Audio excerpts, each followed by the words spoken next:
Howdy howlers, it's Sako Toomey, also known as Cass Voight.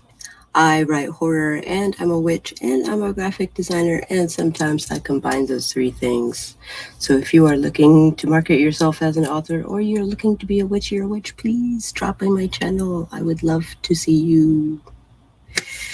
This here that I am doing are witching hours / after party sprints so that we can still be productive and yet social AF.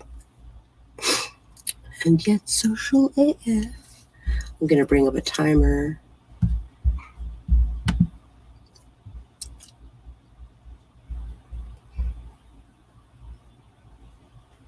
All right.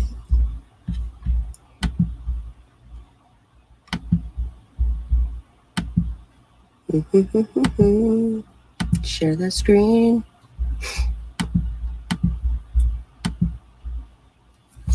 Figure I will give it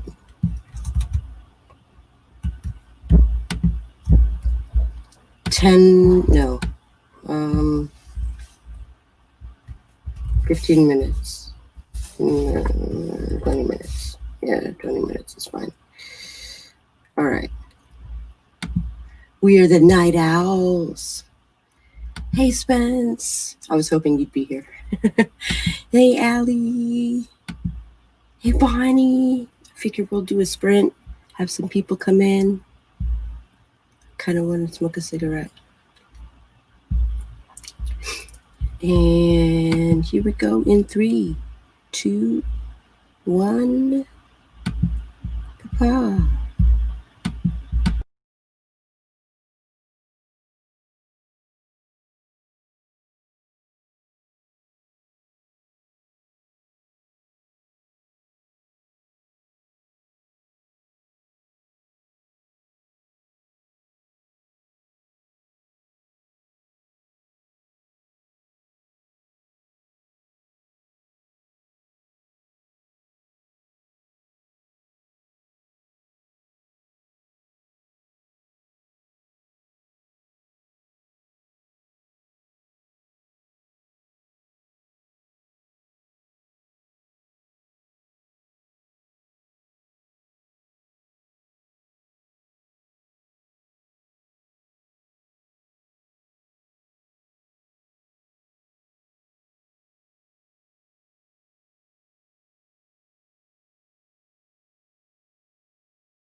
Oh, I can't howl.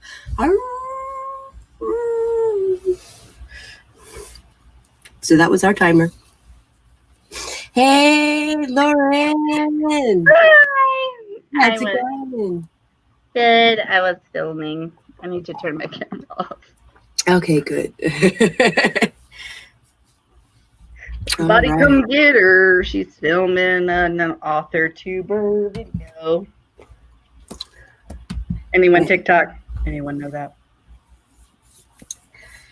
Going back to bed. Now is the time for such things. Absolutely. My next video is literally titled, let me read it so I don't fuck it up. The giant ass list of Preptober writing craft books. Oh, nice. So it's taking me like 87 years to film it. Oh. Yeah. It sounds like it's going to take a hot minute. Yep. It definitely will. I thought I was going to fix my book because my EPUB basically for some reason my contents is on page 75. What? Yeah, I don't know what happened with the export. So I'm trying to re-export it so that I know what the heck happened. Or at least I can repair what the heck happened. Yeah. How did your launch go? How did my which go? Your launch? Oh, my launch went great. Oh my gosh. I was gonna say. Yeah. That was like recently.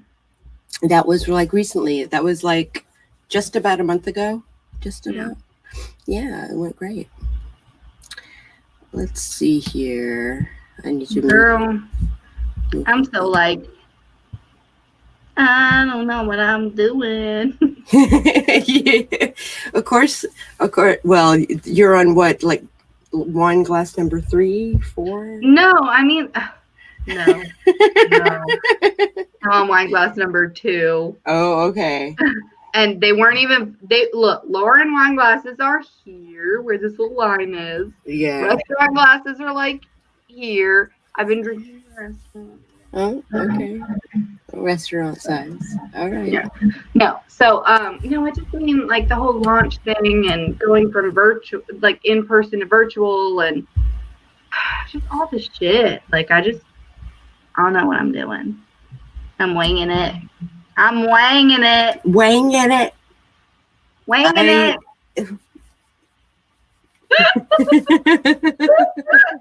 Yeah. My spellcraft thing, I actually like mostly scripted, which was weird. I'm not used to that, where I just read it off of the screen.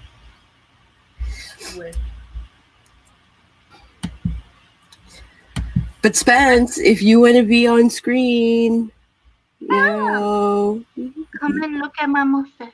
Come and look at Lauren's mustache. It's beautiful. I wish that I could do one of those. I wish I could do one of those like the handlebar ones. Yeah. But I don't have an actual mustache, so I can't. But handlebars are amazing. Just so you know about it. You look good with a mustache. Yeah, I try very hard not to have a mustache.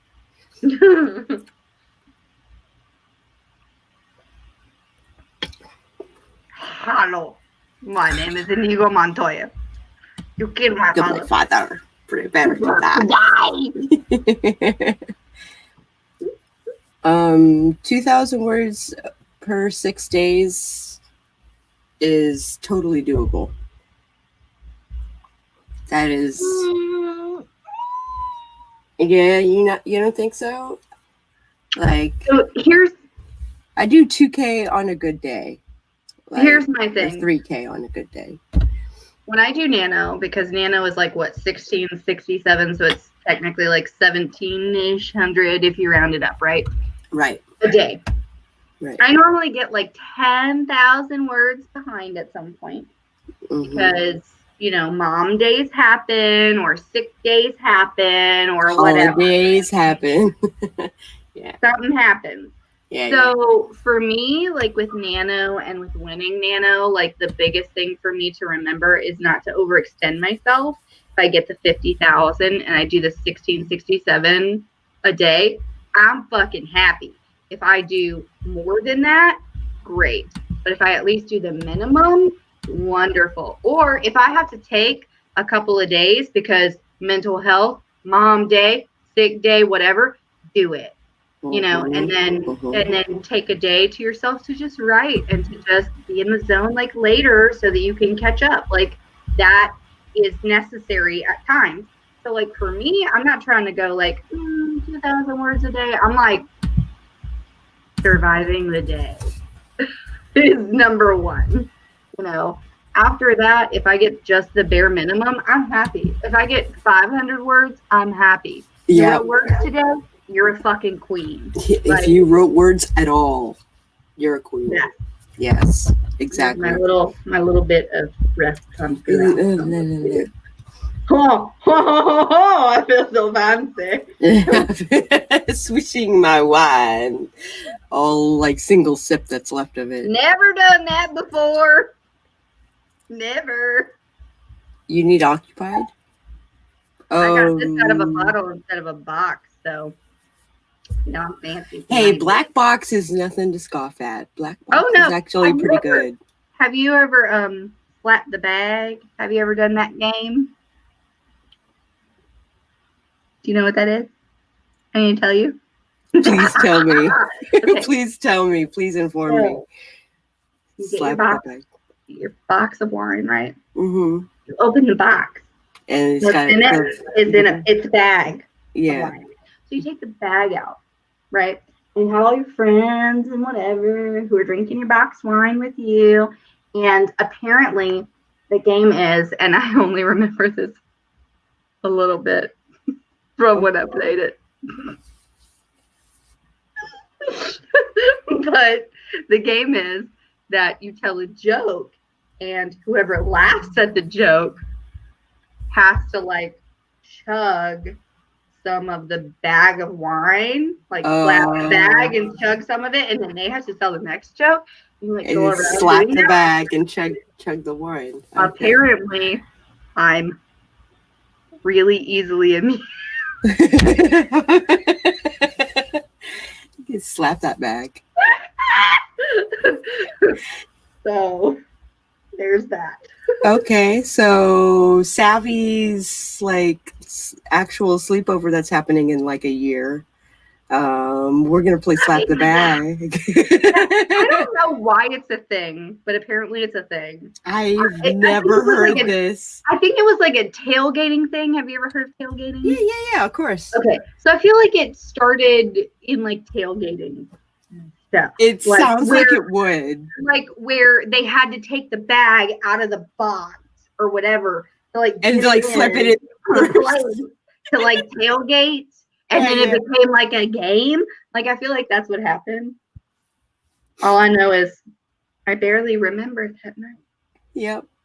Mm-hmm. And you know damn well that as soon as you start playing that game, you're going to remember all the rules. Look, but all I know is I laughed a lot and I drank a lot and I had a lot of fun. And so for me, that's a great drinking game. It's not like it sounds like a win. It's not like one of those drinking games where you're like talking about childhood trauma. Like never have I ever. God damn it! I hate never have I ever because I always end up so drunk. It's more like, hey, they make me feel like such a slut. Joke. Make you laugh uncontrollably, and then you gotta get drunk, and then you laugh more, and then you laugh more. Yeah. You're here. Usually accompanied with other party favors that make you laugh more. Okay, so I sent Spence a link. We'll see if she joins us. Yes. Yeah. Also, I totally feel you. Yes, I totally feel you. I have You don't want to know how many times I wrote Hope's chest. Hi. Hey, darling. I've seen you so much in chats and never in person, and I'm nervous that you won't like me. Can you hear us? Yes, sorry. I had to mute the other one before it got like crazy echoey. Oh.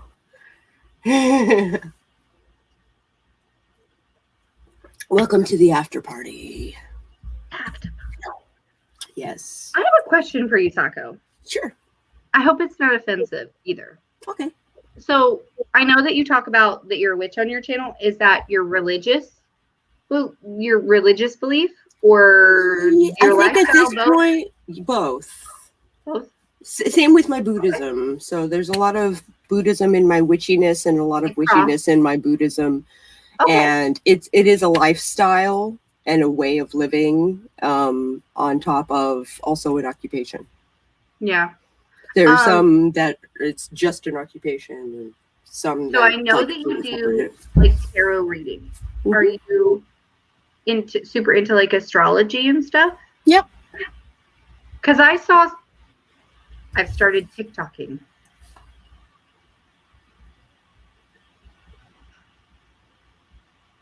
Are you okay? Have you frozen? What's happened? I have not frozen, I don't think. But I have started to delve into TikTok, and it's amazing. Beware of witch talk. Beware of witch talk. On witch talk, this is why I'm asking. Oh, no. On witch talk, first of all, I was scrolling through my For You page, and this lady from Witch Talk looked into my soul and was like, hey, here's your whole life. Have fun. Goodbye. And I was like, shook. Yeah. So what happened? Right? Okay. So that happened. So then I liked it. Because I was like, that was amazing. Right? You need a like from me. And so naturally, all of the other witches on Witch Talk started showing up on my For You page. So I'm like scrolling through. One of them was going through the astrology charts, and she said that 2020 was like for centuries predicted to be like an awful ass motherfucking year. Right. Because it was a year of contraction based on like all of these astrology charts, right? Right, exactly. And I was like, so it like a big deal. Right. And so then she said 2021 would have like more balance, but that it would still be kind of sucky. So if you believe in that, then, you know, something to consider. Next year might suck a little. Yeah. Deal with it. And then that 2022 would be a year of expansion and growth, and that would be a great year for everybody. Okay. I just didn't know if you like knew much about like the astrology charts, or if you've seen any of that, or any. I don't want to make assumptions because I know like not every, just like, you know, Baptists aren't Presbyterians. Aw, Spency. You know what I'm saying? Yeah. Like, I don't expect you to know everything about witchdom ever. But I wanted to ask if you knew anything else. I do know a little bit of astrology. Absolutely. It's something about Jupiter and Pisces or some shit. Mm-hmm. That was offensive. Or some stuff. It's the after party, man. I wouldn't worry about it. This isn't art for kids. I don't mean to offend anyone's religion. Lord, I've had 2 restaurant glasses of wine. Oh, no. Don't judge me. It's fine. It's fine. We get through this without me saying the C word. It doesn't bother me when anyone else says it, but when I say it, I go, because of that. I use it so much. I say that word so much. One of my friends, my best friend in the whole world, saw the phrase the C word on a post and thought it was that, not cancer. He was so mad at me. Like, I spent too much time with it's definitely Yes. It's entirely context. Hashtag Absolutely. Sailor Mouth. Hashtag Sailor. Not Sailor Moon. We're not that cool. This is the darling Haley Spence. Dun, dun, dun, dun, dun. It's Spence Face. Making her debut.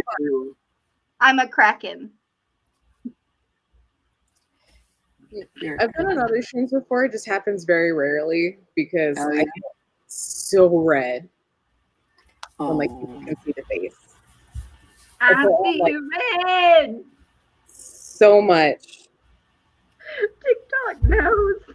So much cover girl before this started. I was like, literally any of Savvy's stream or the AuthorTube sleepover stream, then you know the amount of like 87 pounds of makeup that I just slathered on my fucking face. So whatever. Yeah. I have 3 foundations I'll wear on a regular basis. If I'm like putting on a whole face, there's like 3 layers there. Holy cow. Yeah. I have video makeup and then I have like regular makeup. Then normally what happens is I go everywhere as a hobgoblin or a troll under a bridge with no makeup. Mm-hmm. So there's that. Probably why that lady thought I was like more than 10 years older than what I am. I didn't have nothing on that day. No. My normal day-to-day makeup is just like BB cream and maybe this. If literally because I wear a mask to work, it's like mascara and some like cream crap that I can just rub here that stays on. Okay, that's it. From here down, there ain't nothing going on. I wear my lipstick every chance I get, but if I know I'm going out that day, I skip it because it gets on the side of my masks. Is Bonnie going bye-bye? Bye. Question mark. But bye. Get to rest. I got all the way up to when I was filming. Let's see. I got all the way up to recommendation number 17. And I still have like so many books to go. Oh my gosh. Are you sure you don't want to do that in a series? No, mostly because it's taken me like 8 months to film a video. So I feel like I need to give something of substantive content to the community so that they remember that I exist. Oh, I see. Okay. Outside of live streams and like one-liners. So, or wine glasses. Oh, wine glasses. Look, I did the worldwide write-a-thon, whatever thing.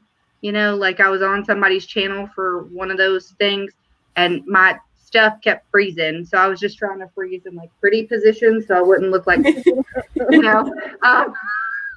And you're right. And I didn't want to look like that. So I was just like trying really hard to freeze in pretty positions because my Wi-Fi was being fucked hard. And so it was kind of a flop for me whenever I was part of that. However, whenever I was like part of that whole thing, in the comments, they were like, "Where's your rainbow shrimp wine glass?" Which I don't know if any of y'all have seen my videos, but like my most famous video with the most views is the one where I have my rainbow shrimp wine glass instead of my tea. Oh. And I like roast somebody in the community. Oh, whoops. Pretty much. It's called Arcs Tea and Full Frontal Censorship. Oh. Is the title of the video. And it's kind of like I don't know, I guess how most people know me, and they were all like, "Where's your rainbow shrimp wine glass?" And I was like, "Fuck. That's how they know me. Drinking wine and talking shit." That's how they know you. That's great. That's wonderful. I have a cat. You have a cat? I have a cat. I want to get a black cat and name him Binks. Of course you do. I had a Of black course cat I do. for like 8 months. I have a black cat, and I named him Nobukatsu. I had 13 cats growing up, all at the same time. Their mom was Diva. yeah. I was a legit cat lady. Until my parents nipped it in the bud. Oh. They were like, no. No. And so we have a dog named Lily, named after Lily Potter. Right. And I've been wanting a cat for a while, but until we're done having babies because of the potential for like infection and stuff, we don't want to have a cat until we're done with all of that, because it's not fair to bring a cat into a house where they have restrictions. So, But when I have a cat, I'm going to get a black cat and I'm going to name it Binks. And I'm so excited.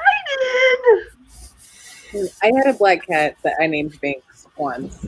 He was a stray that he lived underneath my back porch.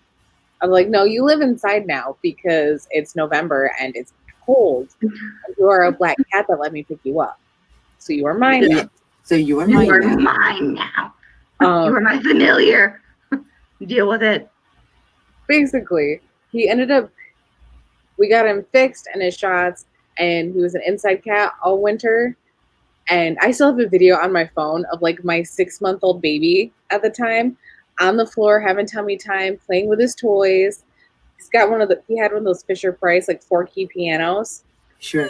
There's little tiny baby, cat, piano, and my son is just pounding on the piano keys and the cat. And you can hear the ting of the piano keys and the purring of the cat.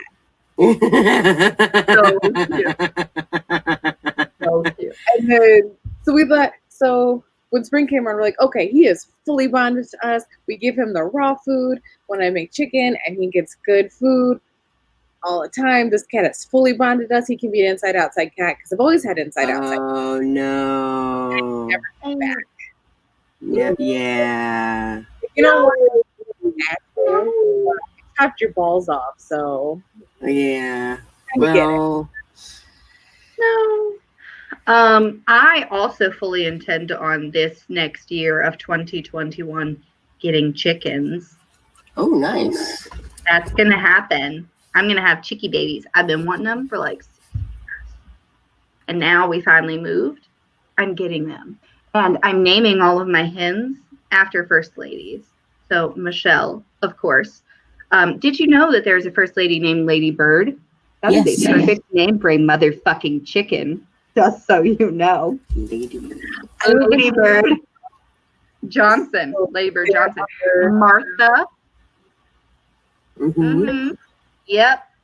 We got all kinds of ones. Anyway, all of my hens are going to be named after first ladies. I'm going to get one rooster, and he's going to be named Mr. President.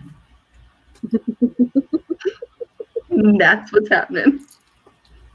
I approve. I live in a really small town, so we have weird like zoning laws and stuff. So there's a legitimate backyard farm, like just one tiny plot of land next door to a bank and the elementary school. They have like goats and stuff. That's so cute. I want goats so bad. My husband won't let me, but I want. There's like 3 goats in this yard and a couple of turkeys and a couple of ducks just in this backyard. So there's like an alleyway on one side, tiny little house, entirely fenced in, bank. And across the street is the kindergarten. So, fun fact, my husband grew up in Baton Rouge, Louisiana, which is kind of like the inner city-ish. It's the capital of Louisiana, not New Orleans. So it's a little bit more metropolitan than other areas, which is respective considering the state, right? Well, so I grew up literally in the middle of the trees. Like where I grew up is like in the middle of the trees between 2 towns that one of them had a stoplight. One of them. What? Yeah, I believe it. So, like, I learned how to drive on a tractor, and I learned all kinds of things. And my dad has chickens and all kinds of stuff. And so, when me and my husband like started dating and everything, he was like the city boy, and I was a country girl. And he was like, "Oh my God, you're like smart.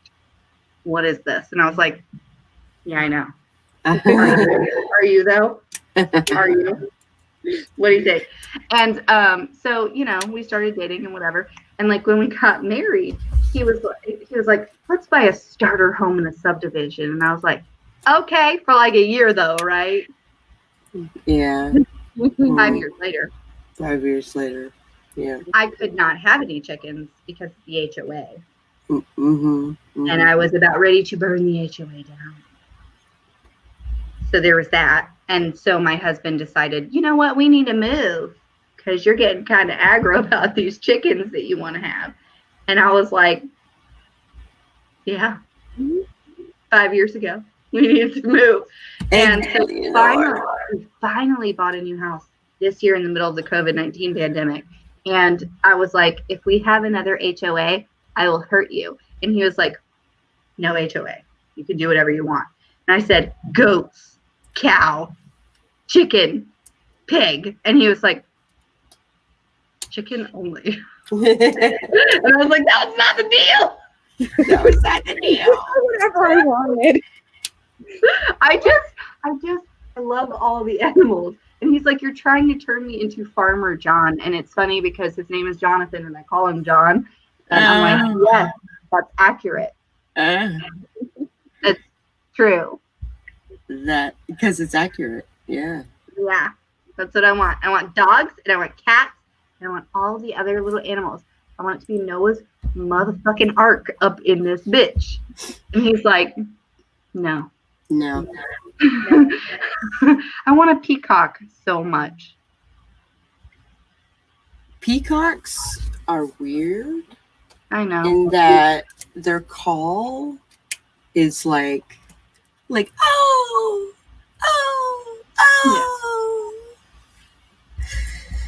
Hi, Scully. Yep. I love peacocks though. Even the females who aren't as pretty or whatever, like the males are like the whatever, like the blue and the whatever. But like even the females who aren't as pretty, like I just love them. I'm like, you still shine, queen. I see you. I see you. You don't need to attract me with your bright foliage. It's not foliage because that's leaves, but that's leaves. You know what I meant. Feathers. Plumage. Yeah. That's what I meant. I used to have a big Look, Madame Sacco had me. She got me. She knows me. She gets it. Madame. Yes, I would. A madam is somebody who owns a whorehouse. A madame also owns a whorehouse. It's a French whorehouse. Yeah. I know. Yeah. Oh my gosh. I think so. I had to draw out my entire month this month because my month is filling up like disturbingly fast. And I finally made it to the last page of the month. For Halloween? No, just my bullet journal. I am so behind on Drawloween. It's I liked your stuff that I've seen so far though. Apparently it's gotten me some attention because I got an invitation to get picked up by Screaming Eye Press, which is like a new publishing company who wanted to pick me up for art books. Oh, that's cute. Yeah. Ooh. Can you draw my rainbow shrimp from my wine glass? Absolutely. Can I message you directly about that? Yeah. Because apparently that's what I'm known for. Yeah, you bet. and I can make. Do you what? Yeah, message me about it and let me know what, and send me a picture of your rainbow shrimp. Yeah, it's a hand painted wine glass that I have. You're right, but I can make it a cartoon or a logo. Yeah, so or it's something. like that's the thing, is like turning it into an actual like digital drawing file thing, because it's a literally hand painted object that I own and drink out of. You know? Yeah. Like I was like, what? Y'all like that? Y'all remember that shit? Okay. I remember that shit. I ended up quitting doing Inktober. I don't blame you. Part of me Wasn't there is something about Inktober, about like the copyright of that and some other shit? yes. Yeah, people hate Jake Parker. Some of it is more valid than others. Mm-hmm. Being upset about the copyright. Yeah. Like, filing a copyright claim on Inktober are just being bitchy. Mm-hmm. The people who got the letters from his lawyers have every right to be bitchy about it, though. But I think people are still like holding it against him that he dared, profit off of Inktober. But is he though? Like, I mean, he is, but in the sense that he's trying to help people become better artists. So, like, his heart was in the right place, but he was stealing content. He was stealing content. Like, yeah, I'm still on the fence about the Alfonso, like the actual plagiarism part. Like, I'm waiting for the pages are identical. Like, yeah. I've also seen people hold up like textbooks that look identical to all three. Exactly. If the book never gets published, then yes, it was plagiarism, or it's just way too bad of a look for the company. I think that's too. I don't have the books in front of me, so I can't make my own judgment about it. Right. But the copywriting Inktober itself, people are still really bitchy at him for. Like, it is ridiculous. You would do the same thing. And what a lot of people were mad about was that when he did that, lawyers sent out cease and desist letters to people who were publishing their Inktober work. What the hell? And he put out a message like, there was a very heavy hand in the first round of trying to make sure that the Inktober wasn't being stolen. And if you're publishing your Inktober books, that's what we want you to do. You just put it in your title. It has to be part of your description or a subtitle, or say my Inktober sketchbook of whatever year. And like he said that his lawyers went real heavy-handed the first round, and that's not what he wanted. Who knows who this is? Not I, said the fly. Who knows who Nesta and Cassian are? Anyone? Nesta and Cassian, my newest addition to my writing room. From the Akatar series. From Sarah J. Maas. I know none of those things. It's an artist who I love, and it's their rendition of characters from a young adult fantasy series that's kind of smutty. Kind of smutty for young adult. Super smutty. I have not read it, but It's basically fairies with big dicks. What it is. Yeah, I watched read with Cindy's reviews of them. Accurate. Those reviews brought me so much delight. Let me tell you, whenever I read chapter, 50 or 55, I can't remember, from the second book in the series, the Akatar series, which is where Farah gives Rhysand soup, and then he gives it to her. Okay. And whenever he climaxed, the mountains fucking shook. Bitch, what? The mountains shook. That's an avalanche hazard. What is wrong with you? Holy cow. Like, what is wrong with you? But Nesta, her bitch ass sister, and Cassian. I love weird smut scenes. But Nesta, her bitch ass sister, who is literally just a bitch. That's her whole personality, is being a bitch. Yeah. And Cassian, whose whole personality is being a manho with muscles. Yes. Okay. Like, when they get together in this new book that's coming out, they're giving me BDSM vibes, and I'm like, I'm here for this shit. If there's not a choking scene, I'm out. Well then.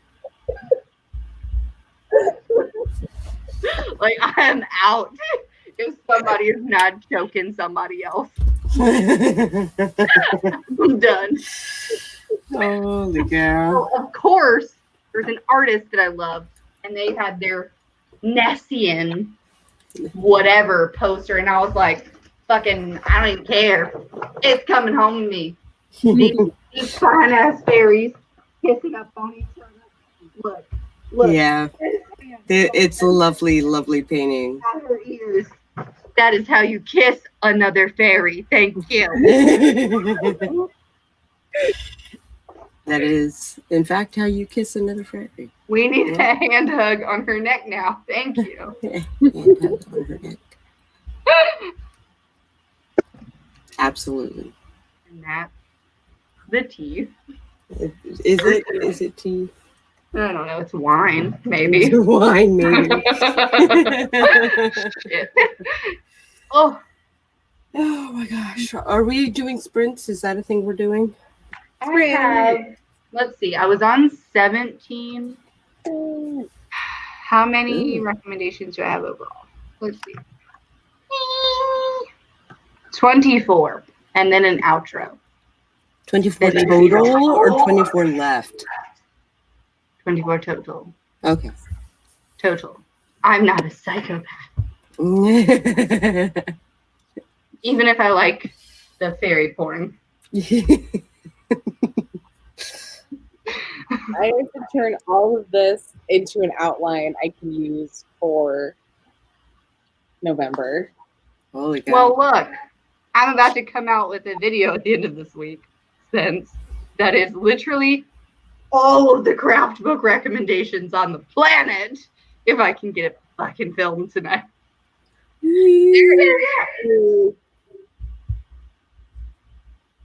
Blog with the peep show, LOL.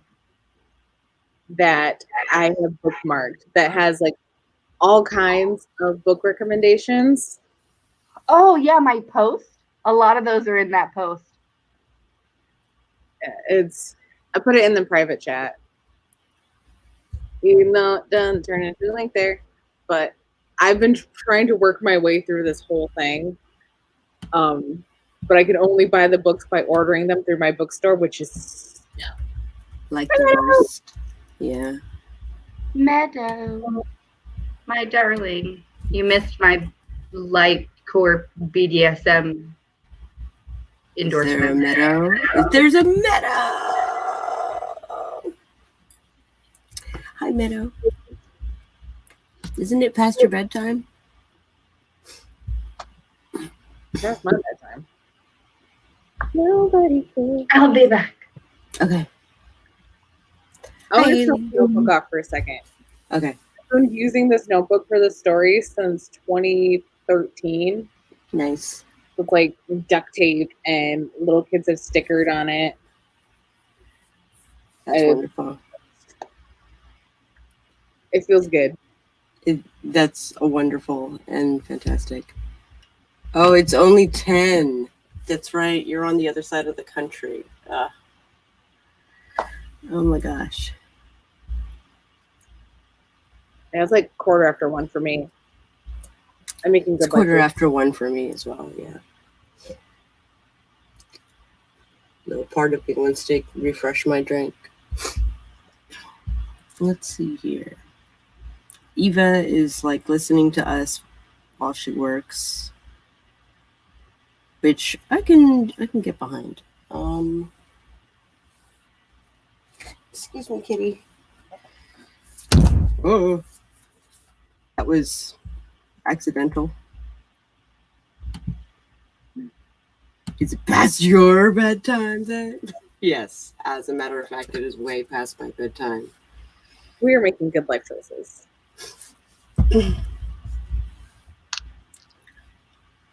So yeah, I think it was my Instagram where I've been posting my art and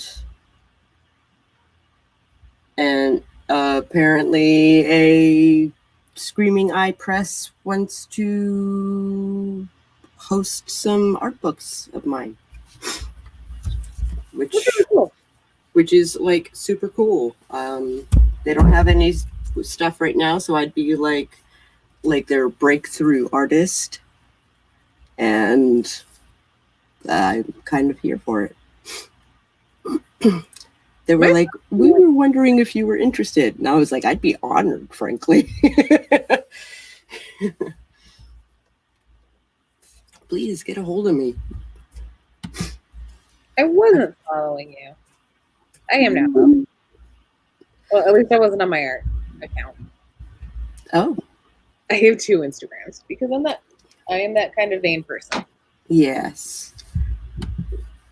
Working on edits for the book currently. Came to YouTube to skip on an ad on the music I was listening to and saw you were live, so I popped over. Yay!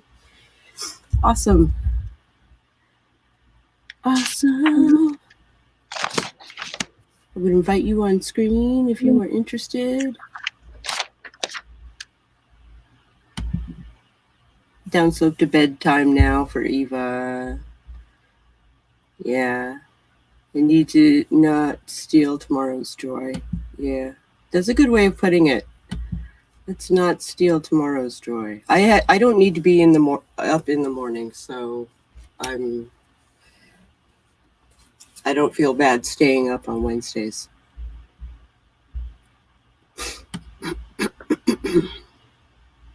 Usually I have D&D tonight, but you'd have to switch to the laptop and go downstairs and do the things. Well, if you feel like doing any of those things, I can send you a link somehow. Dang.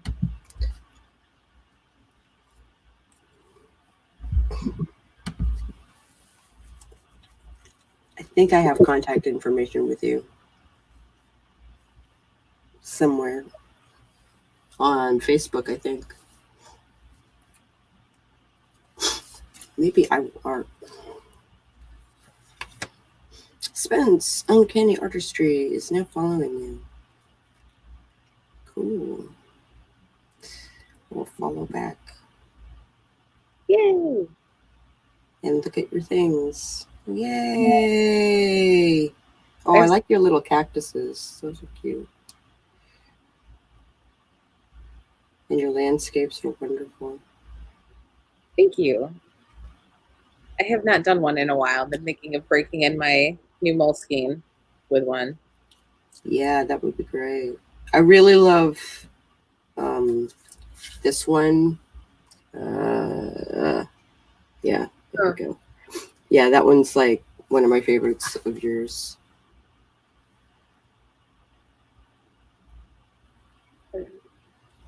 I like your use of gold ink too.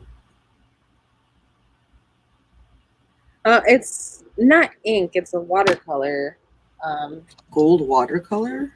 Yeah. That's amazing.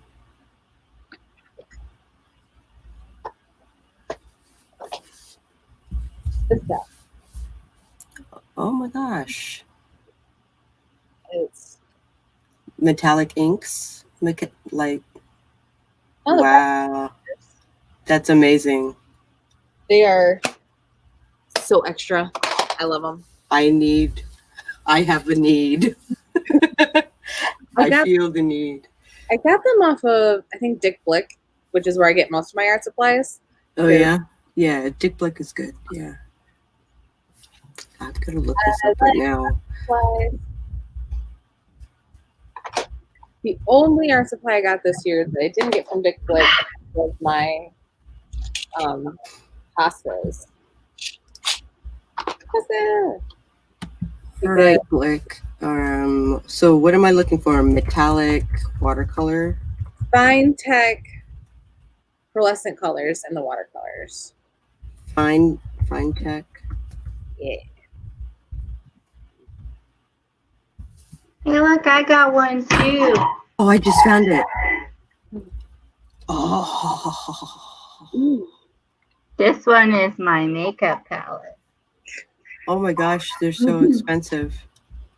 No, this one's actually pretty cheap. They last forever though, because they've got a lot of really good pigmentation. So like the silver one's kind of jank. Bronze, gold, and silver. But I kind of want them in all the colors. But that's like $70. Who is Nightbot, and why do they keep wanting us to go onto their I can get them for one at a time.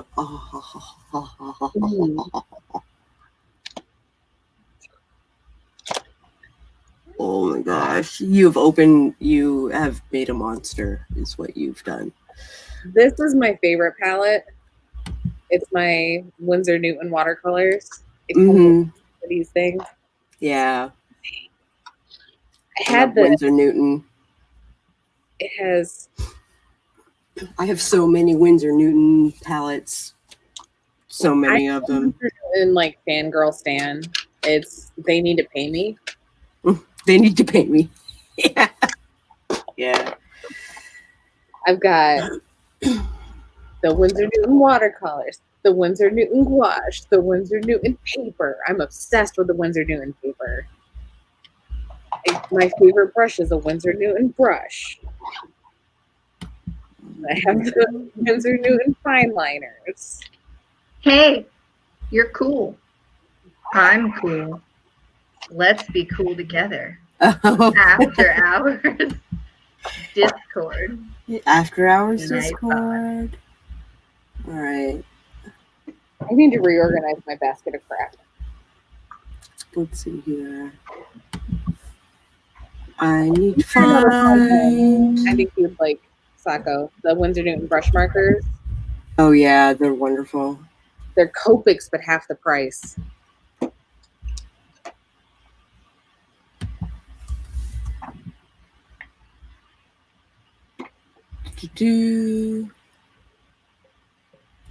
No, that's not. Wait. That's not right.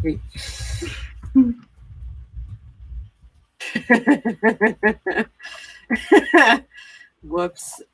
What did you do? I sent the wrong link. I am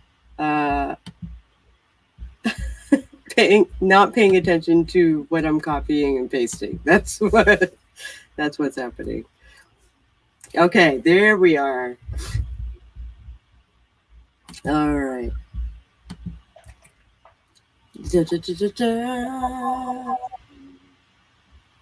Oh, you're putting on more makeup? Yeah. Y'all are talking about art stuff, and that's how I do my art on my face. I'm like fascinated. By my face? Yes. You're very pretty. You're very Only when pretty. I have my makeup on. I bet you when you don't have makeup on too. I bet you. Troll. I'm a troll. I'm a hobgoblin. I literally straightened my hair and everything. Like I'd fixed my entire self on stream today. I was like, get ready with me. Meadow! It's a Meadow! Up! Meadow! Welcome to the after party. It's like hella cold down here. I think I need to turn on the heat. Ooh, or I can be lazy and put on my bathrobe that's sitting right here. Yeah, that's what I would do. And not turning the heat on before it snows. Save I me refuse some to electricity. turn it on until after it snows. It's just been really, really cold today. I actually had to turn the heat on for a little while upstairs during my Sims stuff. Yeah. But I'm trying to avoid using the heater and the AC as much as possible to save on electricity. Yeah. I refuse to turn my heater on until after it snows, and I also refuse to close my windows till after it snows. Which drives Hey, my husband pronoun. Hi, pronoun. Woo! Welcome to the after party. Super fun. We're working while we chat. Question mark? I think that's what's happening. I'm annoyed with I don't know what I'm myself. doing. I'm doing a half makeup tutorial. I don't even know anymore. I'm annoyed You're because get ready with me. I edited a chapter and I was like, oh my god, that was so easy. I didn't even really have to do anything. And I like marked it as done and continued on for like 2 more chapters. And then I was like, oh crap, that chapter, I had to have a whole scene added to the end. So now I'm going back to do that. I'm like fascinated by your thing. Like putting. I don't think I have any makeup in here. Just earrings. You can see my earrings. I don't know. That's what I see all the beauty tubers doing. Yeah, that's what they all do. You're absolutely right. I'm just.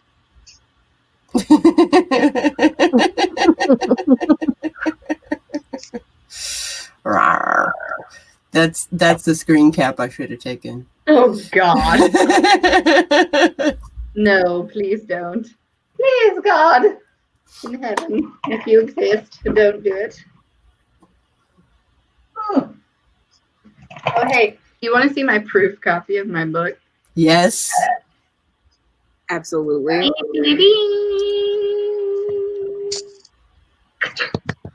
All of the things. Look at all the things. Look at all of the things. ASMR things. You're like, how many check boxes can I tick off? It's okay. When I've been proofreading a book for a client, and I've been putting sticky notes on like every single change I make so that I don't miss them later because I'm doing them in the book and then putting them in the document later. Mhm. And so I put a sticky note, and it looks like it's a ton of stuff, but it's just like a mispunctuation here or a misspelling or something. It just looks like a lot. It's hardback. It's hardback. I'm in the back. I'm so excited. I can't show you the back though, because there's a sneak peek of book two's cover on the back of the hardcover. Oh. For anyone who buys that, because like that's more expensive. So I was like, I want to give them free shit. So I did that. What is this Nightbot thing happening? I know. It's confusing.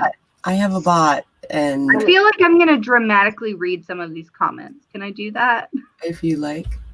Okay. Hello, party people. Posture checks. Highlight show with an award ceremony and clips. Sure. Why not? Why not? Send me the link on Facebook from Meadow.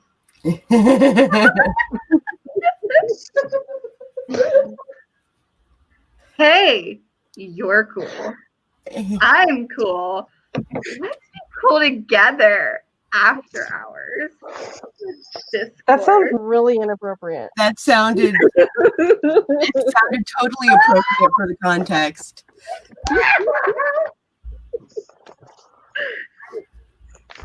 Oh, that I never thought of it that way, but now that I've heard it that way, maybe I should reword it. So,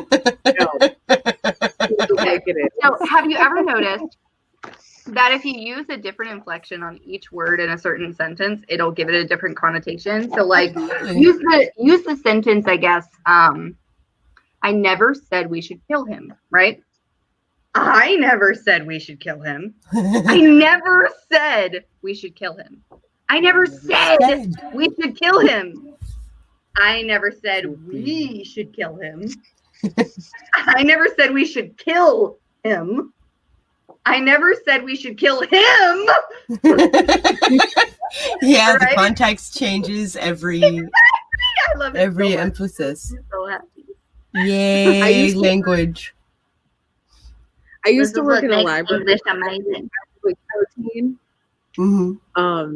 14 through 18. But when I was 14, I worked there with 2 other girls.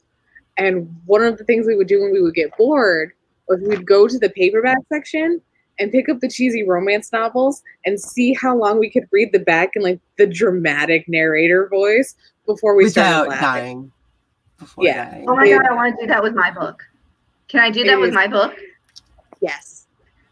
Do it. Absolutely. Y'all, I don't know. It's like 12:30, so I'm like more than a little delirious. That's the only reason this is happening. Okay. What if your entire life you knew the exact day you were going to die? Dun dun dun. Thank you. Liz does. I would not give a I would not try at all in my life. Depending on when the date was. Depending on when the date was, I just would not try at all in my life. I would just like be a blob and be like, eh. Liz does. Magic in the kingdom of Aegis has almost run out. When that happens, the seasons will stop changing, the tides will cease to turn, and the sun will no longer be able to rise and set. The only way to save the lives of her people is if Liz agrees to be a blood sacrifice in a brutal ceremony that will take her life. Dun, dun, dun. This is so stupid. The problem is Liz isn't ready to go. With the help of a mischievous wannabe soldier, Madioc Steele, Liz dares to take her fate into her own hands. Defying the bloodthirsty sorcerer, her desperate flight teaches her how to truly live, while Matt finds out what's worth dying for. Each other. Love, death, magic, and mystery come together to weave one girl's epic tale of self-discovery. Her song will echo within us all. It's so melodramatic, it's unreal. That is pretty melodramatic. It's a really young adult fantasy, like it hits harder. I think that covers hit harder than like most adult fiction as a whole. Actually, it's so melodramatic. It is. Your book is a horror novel, Sako? The one that just the one that I just released is more of a cyberpunk thriller. Ooh, I like that. Yeah, I like that. It's got like government conspiracies and wizards and stuff. I like both of those things. So it's like urban fantasy? I like that. Question mark? I like urban fantasy. I have an urban fantasy novella that I'm writing with another authortuber. Cool. Somewhat. It's been on and off for a while. But it's basically like Valkyries and cops. Cool. Yeah. That sounds awesome. I'm realizing now as I'm editing that all of my changes to the book, my outline is no longer correct in any way, shape, or form. Oh, and whoops. I can now no longer use that as a reference. I just finished writing a 125,000 word monster of a romance novel with a co-author, and my outline no longer applies either. I'm more than a little terrified, so I feel you. I'm like,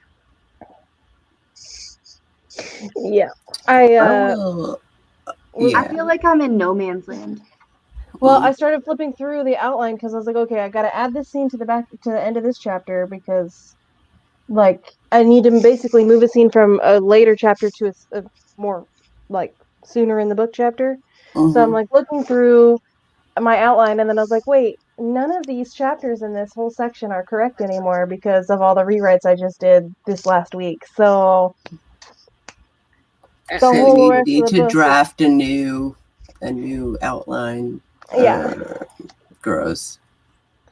yeah. I'm I have an really- outline template that I use for all of my stories that like include like rising action and catalyst moments and B story and all that stuff. And I don't know if maybe you do something similar, like where you have Like like a beat sheet. sort of like your own kind of the things that you always include when you're drafting and when you're revising. I have something like that. Yeah. Because I keep like a template and then I have this chart thing that has all the story beats that I usually like to hit, that when I am outlining, I'll look at that chart and then I storyboard first and then I write down my sticky notes into an outline. But this is my second draft, so I have I did a new outline before I started editing because I needed to know what scenes needed to be changed and what they need to be changed to.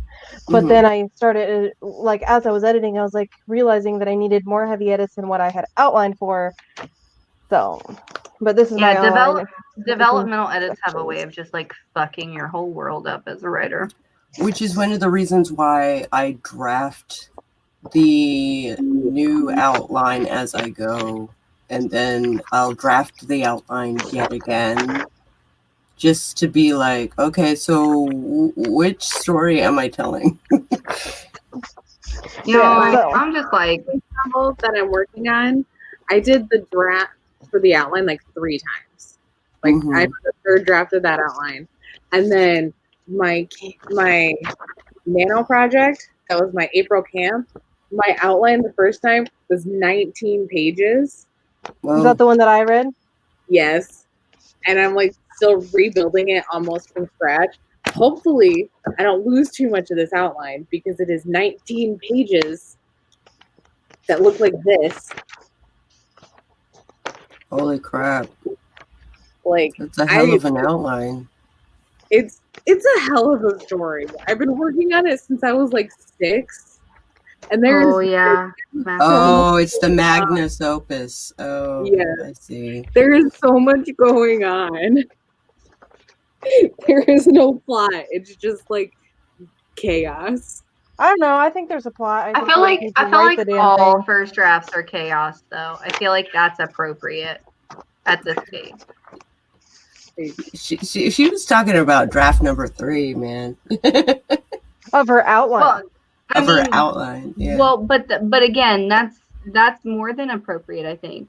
Like, I feel like like when you're first kind of getting your ideas in order or whatever before you draft, like I feel like it kind of has to be a little bit of chaos, and then you write through it and you like do all the crazy shit. Like my first draft of my first book was awful. It was a dumpster fire that I will never ever show the light of day. Like, it's fucking terrible. Because it was like, insert fight scene here, move on. And it was like, oh, this character is dead. Just kidding, I forgot about that. And they have a totally different backstory by the end of the book. And just awful. It was awful. But you have to do it. You have to just kind of like write it out so that you can like figure out what's working and what's not, and like refine the shit, into something that's not shit. Remember, this story is going to be on its 3rd first draft. Got you. Whereas my romance novel, I think, is going to be pretty like developmentally sound by the end of the first draft, because it's a much simpler story. Yeah. There is one story. There is not 10 different moving pieces.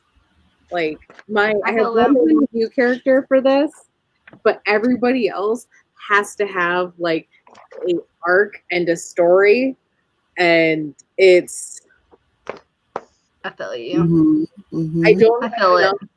It's when I finally finished, and I say finished tentatively because I feel like I'm still not finished, but when I finally like realized that Songs, my book that's coming out in November, was like going to be coming out in November, and like that I was going to pursue it to publication. And I thought about the scope of the entire series and like the story that I had created. It's going to be like the next 10 years of my life. Yeah. Like when you think about it, like in realistic terms about like all of the arcs and all the things that you've done and whatever. And I'm like, that's 10 years of my life. Oh. Why do I hate myself and love myself so much at the same time? Well, we're sort of sprinting. We're also like chatting while we work. It's also a thing. So if you demand a sprint, then we will sprint. We should do one because I really should film more on this video. Let's do it then. Because it's almost 1 a.m. and I have to be up in like 4 hours for work. Same. Same. But for shopping with my sister, so I got to. I have to drive my son in redo 4 this hours, which outline. is really the only thing I care about in life ever. I have to take Jordan to work at 4:30 in the morning. Oh, gross. Then you should be in. You should be. Oh my god! Why is this? I get to come home and go back to sleep. On my face. I don't want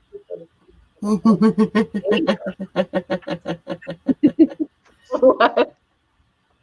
I'm so serious, you guys. I don't want them to see me that close.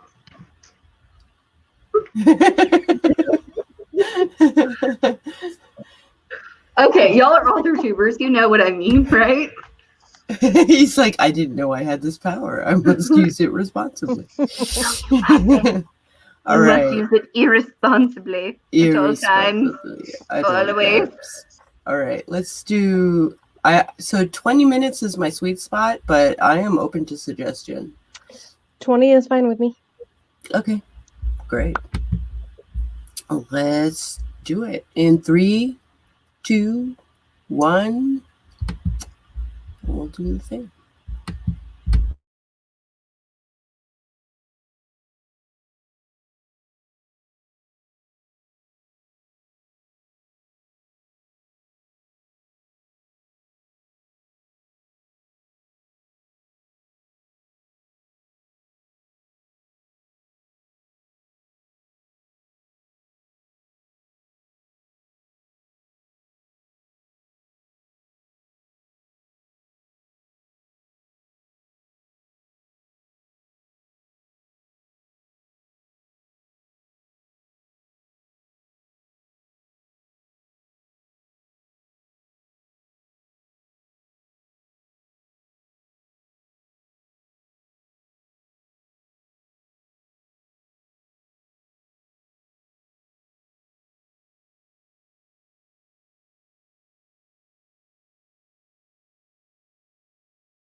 I saw you taking off makeup. You're still muted. Fucking hell. Yeah, I finished my video. As good as it's gonna get anyway. Okay, awesome. All them damn books. Awesome.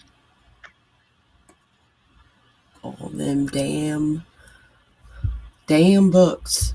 I was trying to figure out why the heck my EPUB keeps exporting with the pages all mixed up.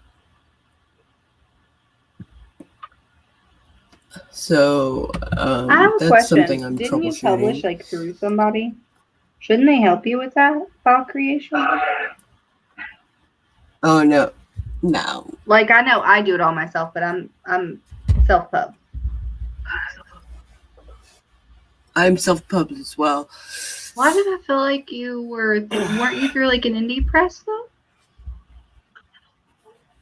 Okay. Only sort I don't of. know. I'm Okay, confused, so but it's probably just me because I'm an idiot. So. Well, so what I do technically counts as fan fiction because I use White Wolf's intellectual property basically, and their lexicon and all of that stuff, and therefore, in order for me to publish, I have to do it through them. I have to do it. I basically have to host it on their Storytellers Vault site. That makes sense. And that's the only legal way. That's the only legal way I can do it because that's where their player-made content is posted. Gotcha. That makes sense. Okay. I don't know why I didn't. And people can buy it. I don't know why I didn't grasp that before. I'm just dumb sometimes. I'm just saying. Let's see what happened here. Stephanie came in. Hooray! Hello.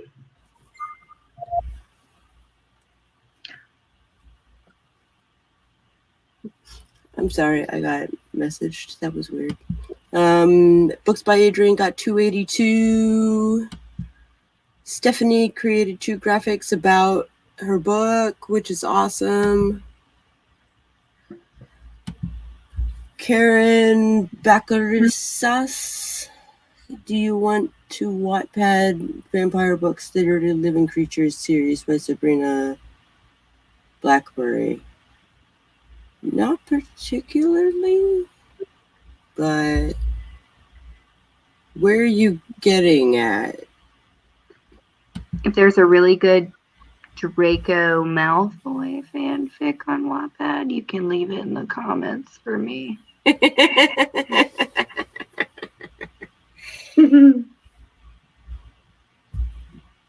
Should be working on a video, but I need to get some words down on the novel. It's been a while, no bueno. I'm sorry, what were you saying? I did some more work with Story Genius on my novel. No, the thing. Yeah, I totally understand. My series was once one document. My Anchor series was one document, and I had 100,000 words worth of notes. And I was like, oh, okay, this needs to be a series. Trilogy, that's gonna be me. Yeah. Let me tell you how hard it is for me to write one fucking book. Why is that? Do I have like commitment issues or something? Or like the opposite of that? The like, opposite of that, I think. Like all the commitment. I have too much commitment in my bones. I need to be more casual with my writing. I need it to be an encounter and then move on. It's like short stories turn into 6-book series. Oh, I see. It's a problem. it is a problem. Short stories are my bread, like flash fiction is my bread and butter, right? But the flash fiction only makes sense if you read the big stuff, right? So I constantly reference myself, constantly. You know I how do when something kind of old like it that. is? My I'm eating a popsicle novels are now. mostly set in one universe, like the same town, and most of the work that's going to be published under my name and not my pseudonym. Mm-hmm. It all takes place in a small town in southern Michigan called the Erie, because I'm original. And What is happening? What is this? She is like showing off my logo and I'm having like fun doing it. what is and everyone's just like, what are you doing? What is Lauren, staring at metal, biting a popsicle like a psychopath. You don't bite your popsicle? No. I want a popsicle. I might buy popsicles. Give me popsicle. I'm a I always think it's funny that I complained about how cold it is in here, and yet I'm eating a popsicle. Yeah, I was about Well, to you have say. a very fluffy robe on. It It's counts. comfy. Counts. All right, you guys. It is past 1 a.m. I have to be Okay. up in a couple of hours driving my son somewhere. Okay. Do not I fall have asleep to at the call it. wheel. All right. I have to call it Well, a night.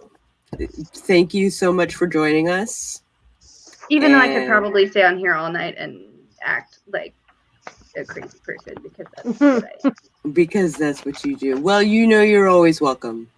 I love So, you. mwah. I love you all so much. I am pretty dang sure I told this to print on both sides of the paper, and yet all the papers are single-sided. Oh. You know what you need to do now? You need to burn it. Burn it all to the ground. It's fine. I'm putting it in. So fucking dark, but I'm channeling a fucking Slytherin tonight, y'all. Got my black and green zombie hand shirt on. I'm obsessed with this little snake thing here. It's happening. All right. I love you all. Have a All great right. night. Write all the words. Mwah. Goodbye. Get some rest. Get some I'll rest. Okay. Marco has joined the chat. It's difficult to Hello. say no when you see the potential for a short story to become even greater. Yeah. Yeah. I don't write short stories because every idea that I ever get is always big scale Oh and yeah. never small scale. So All my ideas are small scale, and then they amount. I get enough small things to make a big thing. I have a lot of good short story ideas, which is, but I just never feel like I can call them finished.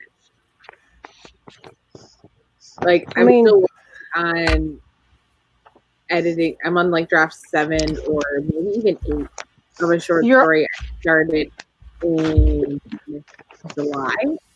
You are always going to find more and more things to fix. So at some point, you just got to call it good and stop, because you are always going to find things to fix, no matter how many drafts you're in. I'm supposed to finish this round of like feedback and then just like call it done, because it's part of the short story series I'm going to publish as like one book, so I can an anthology and then have a editor look at it later. I don't got to do that now. Hey, probably I'm an editor. It will probably be you guys when I have 17 of these short stories written. I have so many people like that are like, hey, when I'm ready for an editor, I'm gonna hire you, and I'm just like, okay, let's be over here waiting. I'll just be over here waiting.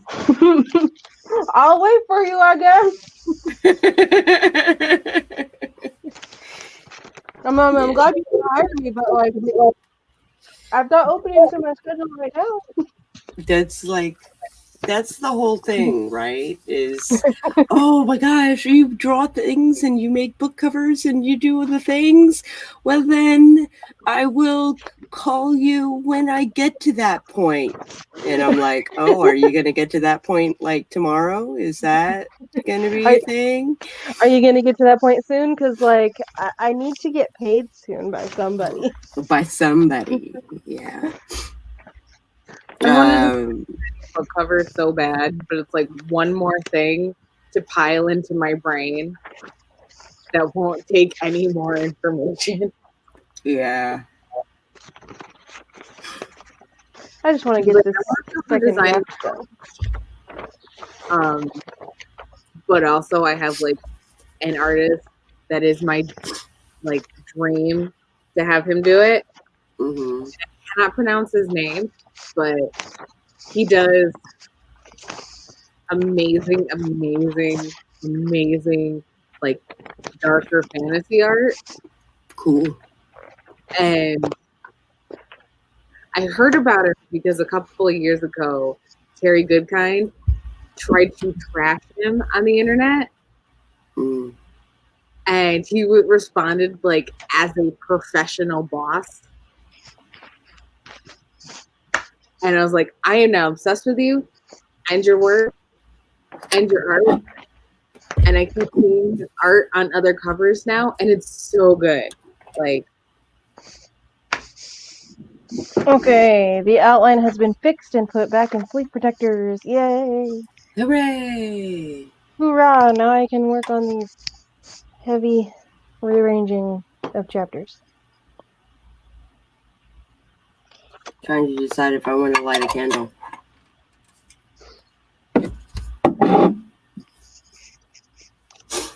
Oh my gosh. So Books by Adrian tries to outline the whole thing first. Like I do that as well. I don't come up with the ending first, but I do come up with the beginning, and then so I'll do the 5-point like out, like quick little layout. Where's my series Bible?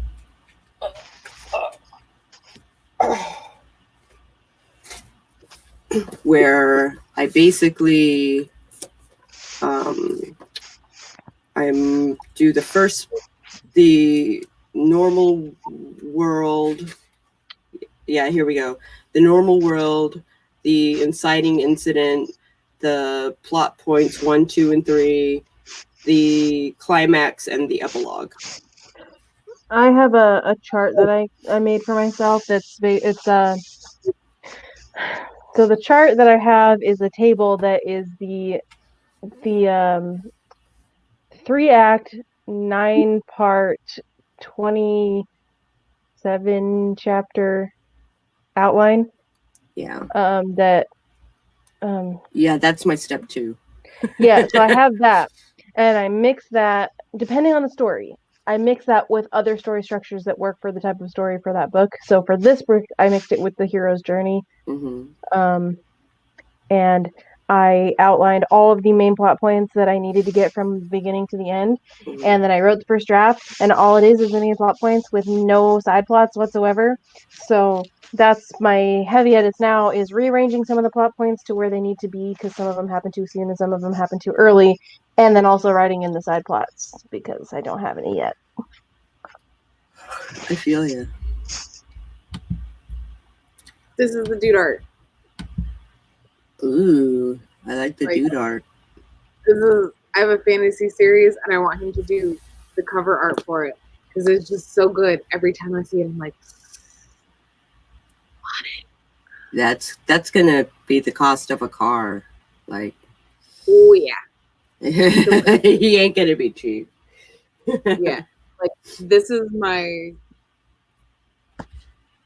gotta be published by a big 5 to afford him, probably, or be really, really, really good at kissing his ass when the time comes. And I will probably be very good at that because I follow him on Facebook and I need to find his Instagram. But it's adorable. Gotcha. Here, Haley, just for you. I won't bite this one. It's hurting my teeth anyway, so. It's hurting your teeth anyway. I was just so shocked to see it the first time. I'm like, is she doing that? Is that real?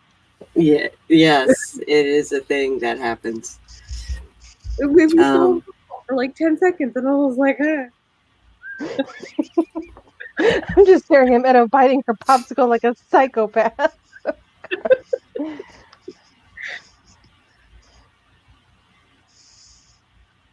Oh, the second guessing during the editing phase. Yeah. That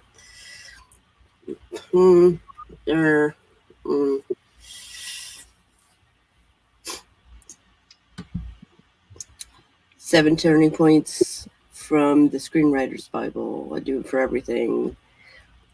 Everything has a little arc. Yep, absolutely.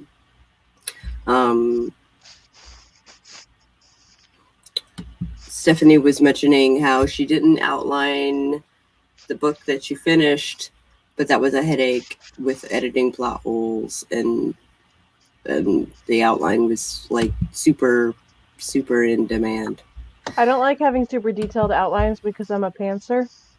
I am a planter, so I have a detailed outline, but like I stop at the chapter. So basically, like I'm like in chapter 5, XYZ happens, and that's as much as I say about it. And apparently, BC Brown writes that way too. So it's like working out really well for us to work together. So because we basically explore, right, like the chapters, however we get, like we have a point that we have to make, but however we get to that point is like we'll play it by ear. So it's working out really well with BC. Yeah, so my first draft, because this is what I wrote for Nano last year. Mm-hmm. In my first draft, it was all the plot points I needed to hit that I like knew like to get from the beginning to the end. And I basically just wrote out, this thing needs to happen, then this thing needs to happen, then this thing needs to happen. And I just wrote, checking off things as I got to them. And filling in a lot of the gaps as I wrote. But no side plots, so. Yeah, side plots help. I am a very obsessive planner. Like for this month's novel, the romance novel, I did the Romancing the Beat sheet, and then I did the Save the Cat Writes Novel beat sheets. Yeah. I stuck them together. And yeah, then I did that too. Yeah. Where I broke it down into chapters, closed the beat sheet one, and then did 3 drafts of that chapter outline to the point where my last draft that I was like, I have to stop doing this and I have to just write it. I'm like, for approximately 40,000 word thing, I have an 18-page outline. One thing I did do that is a little bit obsessive, in my opinion, for me, is I have a very detailed timeline of every single important event that happens with the date and day of the week that it happens on, as well as the same exact things on calendars. Oh, look at all them calendars. I love it. Because, so my book deals a lot with supernatural creatures, since I have to track moon cycles and such. Mm-hmm. So, and a lot of things have to happen, like, on specific days because they relate to wherever the full moon is. So I have to keep track of those. Otherwise, everything gets all fudged up and crazy. And that's one of the things we got to do for The Nano novel is making actual timeline. Mm-hmm. I'm hoping in the next couple of days I can finish burning through this so I can start my beat sheets and like see what from this turns into the new outline. Because I really, really, really, really, really want to write this fucking book. Yeah, A I know real what you mean. Like, make it a thing. That's basically what I'm doing within my next 5 years, basically, is I'm tired of sitting on this story. It's so all over the place right now, and I have very vague structure at the moment, and I have a lot of gaps to fill, and I'm tired of sitting on it. So I'm gonna finish these books, and then I'm gonna release them, and it's gonna be nutso. I would really, really like to get this book finished and published by November next year because I want to publish it on November 13th. Cool. And when you read the book, you'll find out why. Yeah. I would like to get this published in this decade. That's all I want. This decade. Before the 2030. Gonna run the audit real quick, knock it out before diving back into the book. It was fun doing the thing with the chess game. My mediocre at chess at best. So I based it on a game played by some world championship level players. Ooh, sneaky way to make it good. Sneaky, sneaky. Damn it, that's really good. I'm gonna try that someday. Maybe design a chapter around that idea. Make it crazy exciting. Okay, PRP. Okay. I kind of cheated with like realistic because one of my main characters is an author and the other main character is like an avid reader for like their main hobbies. So like because I'm both of those, I'm just like, hey, I know how to do this. I know how to do this. Oh my gosh. Yeah. It's super cool.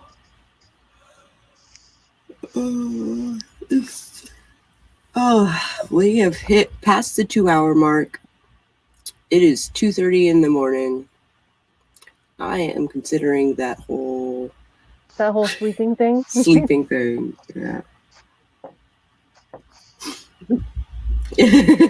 Spence is like, man, yeah. Not acknowledge what time it is. We're making good life choices. We're making good life choices. Hey, I am making perfect life choices because it's only 11:30. So yeah, it's gonna be fine. Everything's fine. Nothing's on fire. Everything's fine.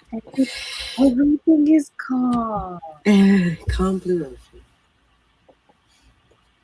I really should like start working on my arcs for my other characters in my first book. I have like the inciting incidents for each of the characters, and then all I need is the 5 points. That's all I need. Like after that, I can fill in the gaps, but like the heavy lifting is done by those 5 points, and it is my side plots are hard to plan.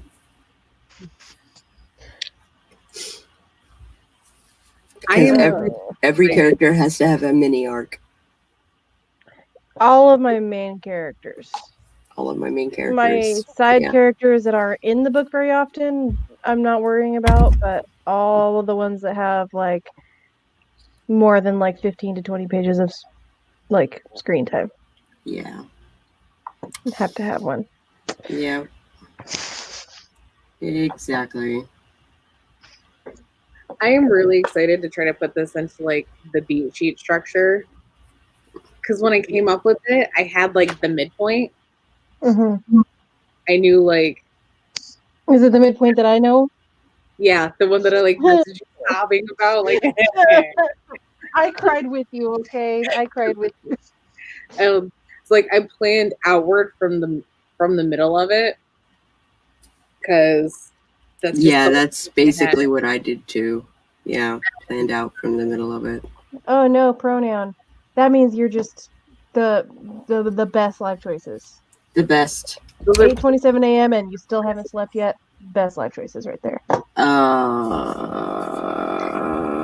used to do that all the time. All the time. That was when I got my best writing done because I'm definitely a night owl. And it sucks because I am naturally a night owl and I can't because I have a kid. Yeah. I find that I make less pigeon, but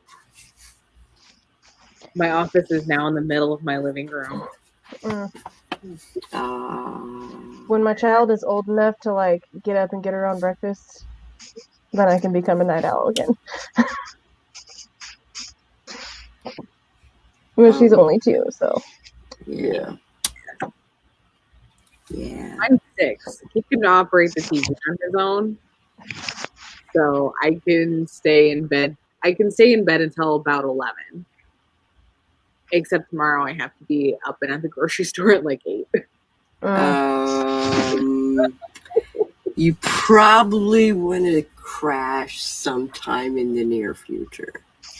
I have to take Jordan to work. Well, not to work. He's carpooling with another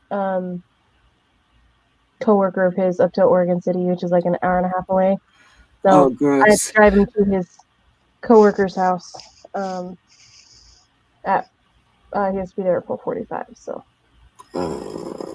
But then I get to come home and sleep because Noelle doesn't usually. I mean, I'll have to wake her up to take her with me in the car, but then she'll fall back asleep, and she doesn't usually wake up till like 9:30. Mm-hmm. So. I'm glad I have very few plans. I run a werewolf game tomorrow, but it's already planned out. So I just need to look at my notes and see what it is that I had intended on doing. I need to get my DM stuff back out.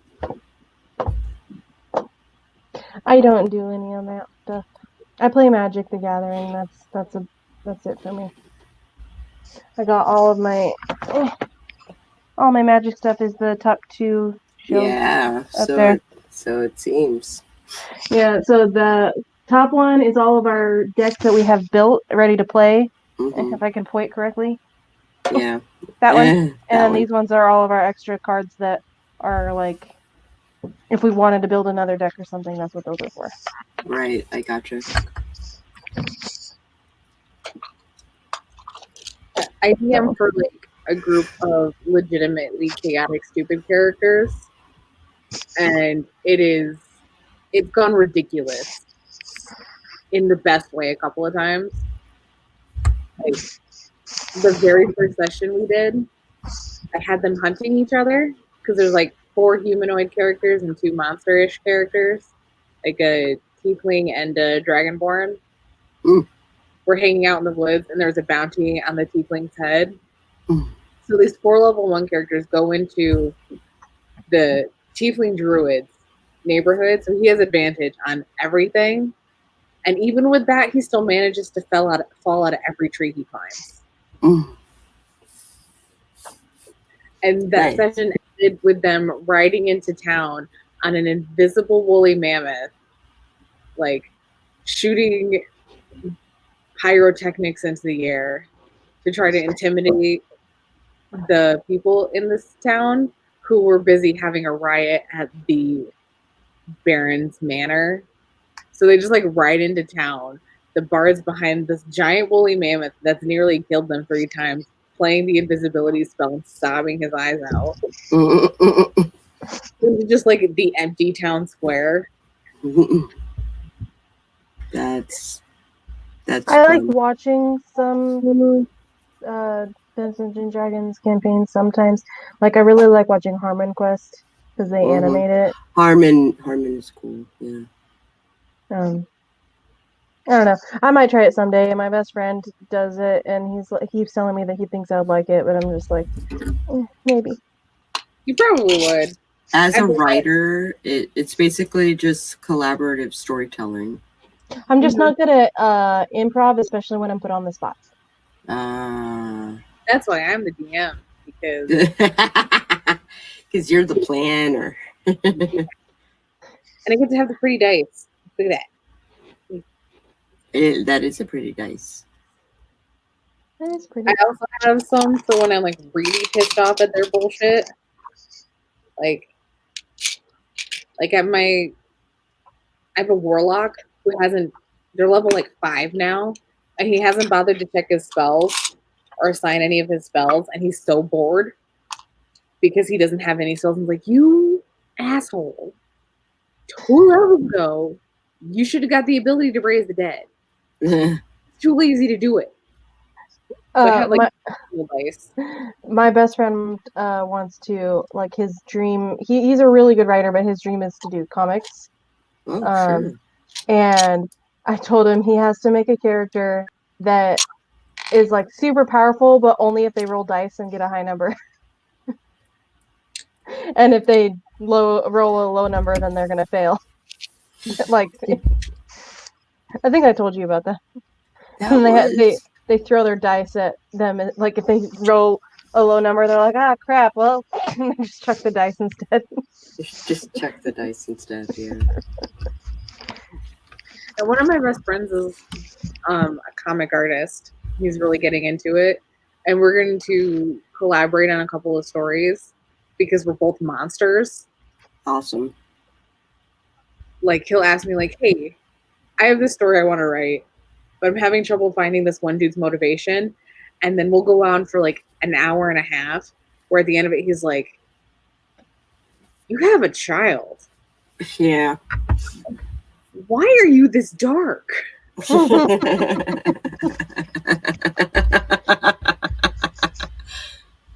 So,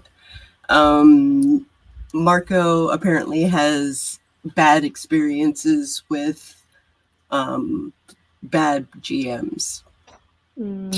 Or D&D 4th edition. That I've heard the combat is so long. Oh, really? Yeah. Like, my first attempt at a campaign was in 4E, and it was like making a character was one of the worst experiences of my gaming life. Oh, wow. Like, jeez. Yeah. And then, like, I rolled into 5E, and it was just so much better. Recently I converted a Pathfinder character to 5E, and it didn't quite transfer, and it's fun because she's a new GM, and she's basically running for 3 normally GMs. So we're kind of like coaching her on like how to run like a good game. So it's been super nice. So are you guys all Marvel fans? I hope you guys. Mm-hmm. Okay, so Jordan has a custom card. I'm gonna grab it and show you because it cracks me up every single time I see it. So I'm gonna grab it so you can see, but it's Marvel joke on it. Okay. Open. Okay, I gotta find it. It's in here somewhere.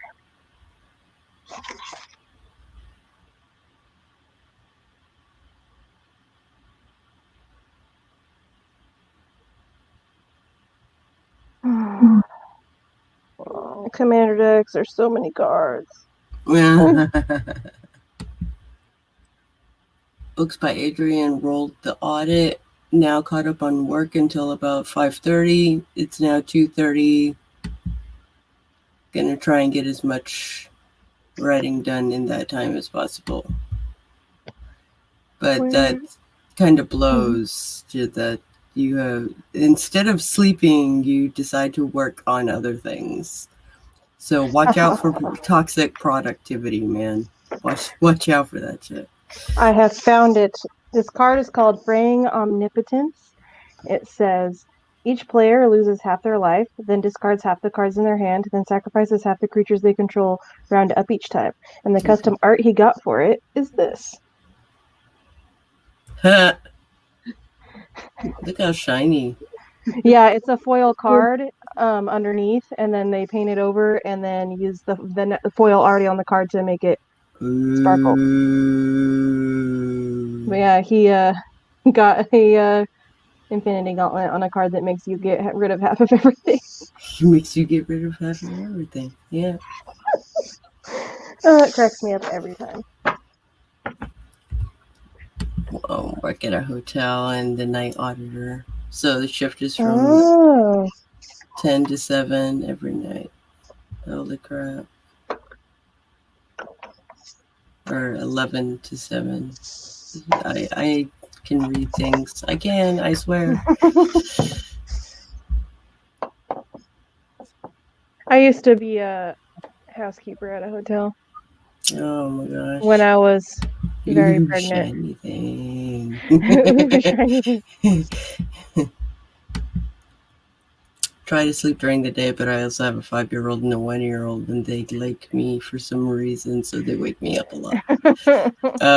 They like me for some reason. My dad used to work graveyard. He was a custodian, I guess. They called it like environmental maintenance or something like that. Basically, custodian at a casino that's local to where I grew up. Mm-hmm. And he worked graveyard, but he's got really, really bad insomnia, especially during the day. So we always had to take like sleeping pills and stuff. Mm. And we would all get like really big trouble if we woke him up. Yeah, I bet. So my dad did the whole like full-time job during the day, then school at night, and then on weekends he would take us into the city and like do like cool like DC stuff. And I was like, one day I was musing about that, and I was like, when were you sleeping? Because honestly, and he was like, I wasn't. Yeah, that sounds about right. Your dad sounds awesome, though. Holy crap. Yeah, he got his engineering, business and engineering degrees, I think, by going to school at night. When I was younger, like a toddler age, and my parents had first gotten married, my dad worked 2 jobs, and me and my older, I found out about this a couple years ago, but my dad would get home and he would have about 4 hours to sleep before he had to go to his next job. And my mom would go to work during the day, and so he would have to watch us until she came home. And so we would get up in the morning and he would give us breakfast and put Benadryl in our breakfast so that we would go back to sleep.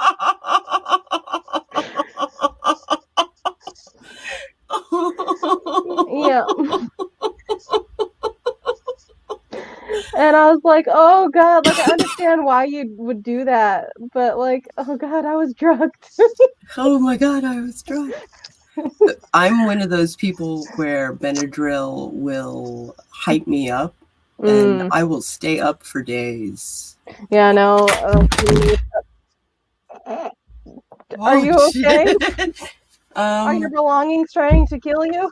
Apparently they are. I will have to adjust my lighting. Oh, okay.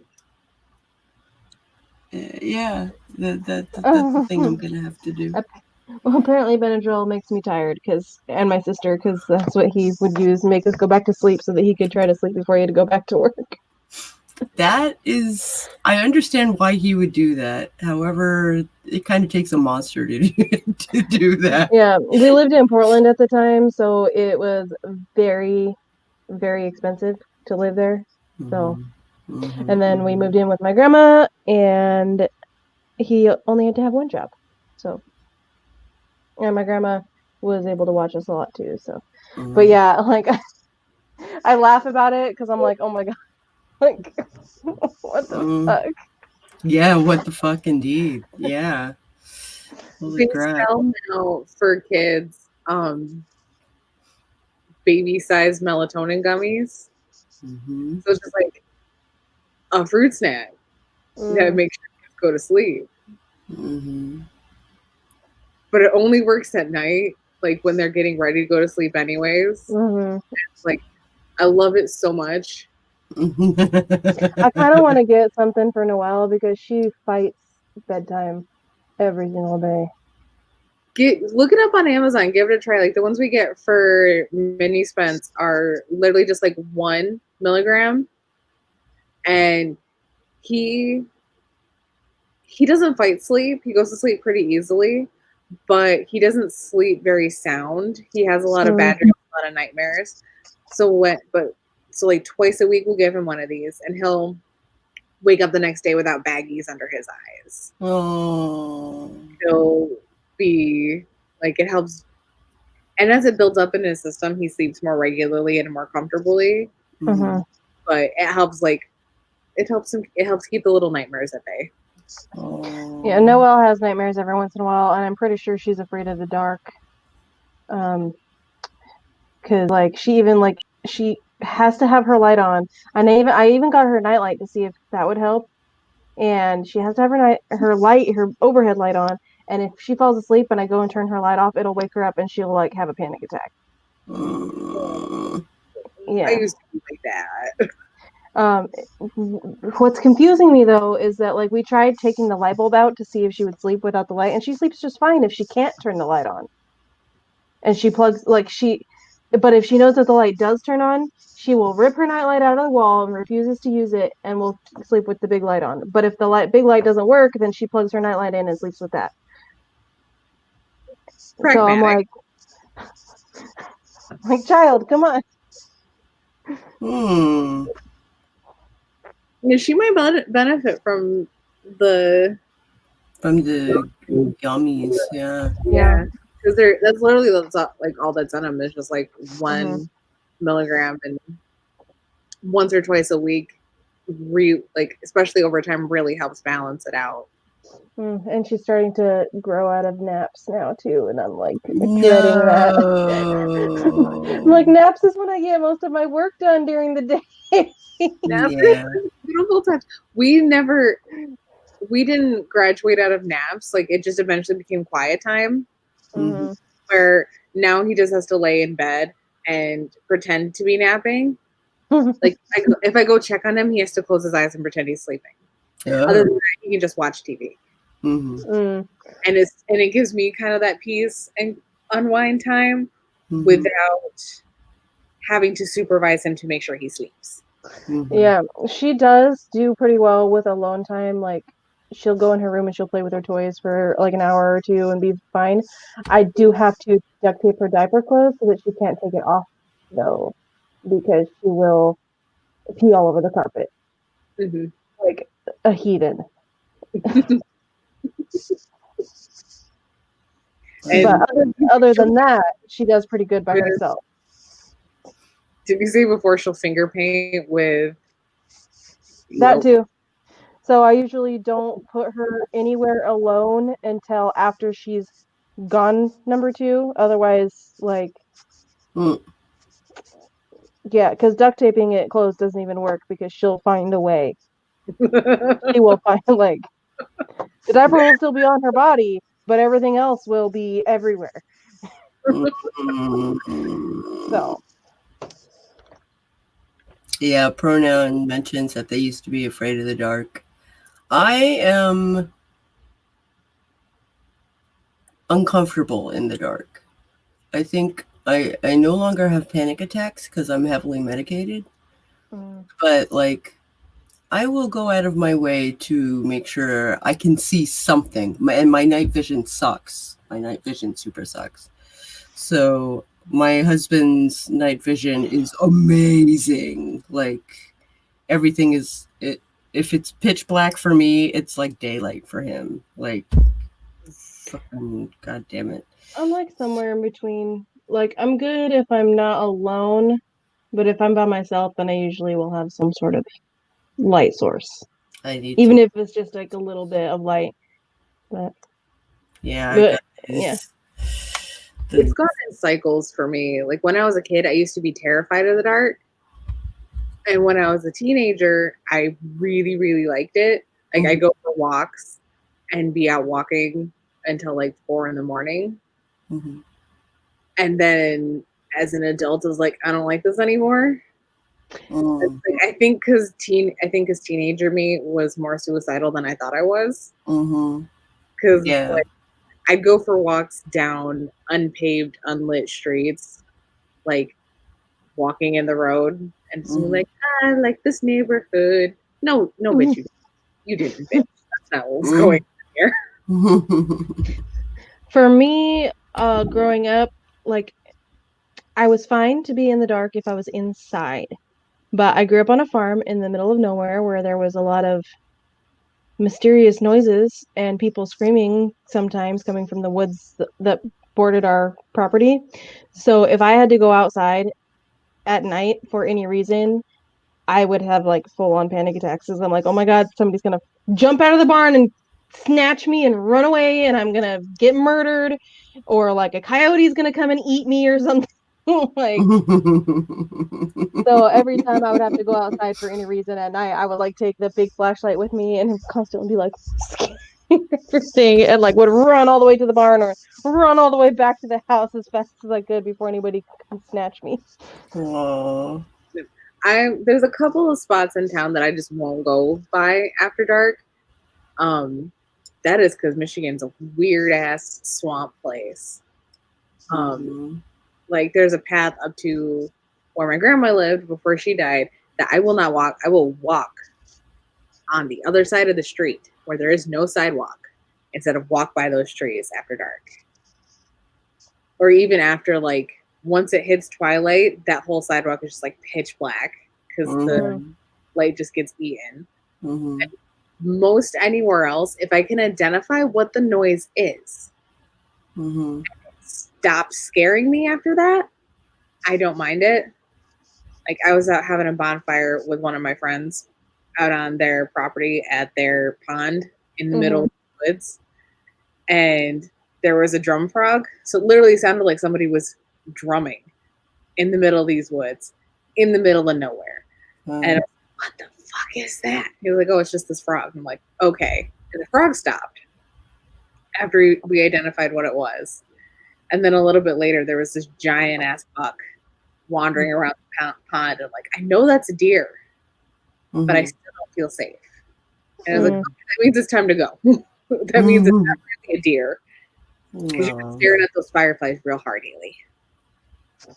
Yeah, so my 10th birthday was my first sleepover party, and a bunch of my friends and a bunch of my sister's friends came over, and we decided, because my birthday's in August, we decided to camp outside on the back porch.